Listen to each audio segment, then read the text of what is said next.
Brilliance Audio presents The Last of His Kind, The Life and Adventures of Bradford Washburn, America's Boldest Mountaineer, by David Roberts, performed by David Vries. Prologue. Donjek. The date was July 13, 1937.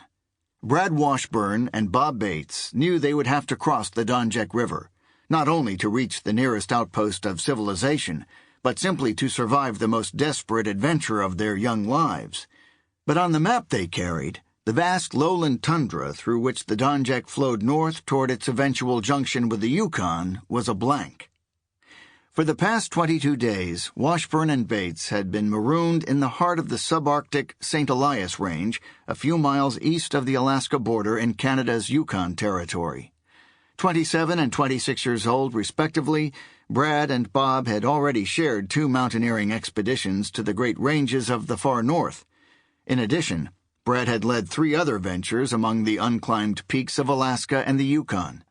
Despite their youth, the 2 best friends had already become masters of a discipline practiced at the time by relatively few men and by a tiny handful of women in the world. Now, as they trudged eastward, they heard the deep roar of the river before they were close enough to see it. It was not until dusky midnight that the men reached its banks. "The Donjek is a terror," Brad wrote in his diary the next morning, "rushing like fury." Brad and Bob knew that the Donjek was a major river. What they had not fully reckoned was how the past 3-week summer warmth had melted its glacier sources, causing the current to surge into pell-mell flood. The only other thing the men knew about the river was that an old horsepacker's trail had worked out a difficult but manageable ford across it. The crossing, Brad and Bob had been told, attacked the Donjek on a flat gravel plain where the current braided, separating into many smaller channels divided by sandbars. Each of those channels ought to be far easier to wade than the river where it was united in a single course. The raging torrent that the men now stared at, mesmerized and perplexed, was clearly impossible to ford.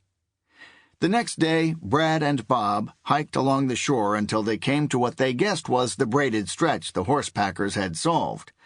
But now it became obvious that the ford could be attempted only in low water, not in the height of midsummer flood.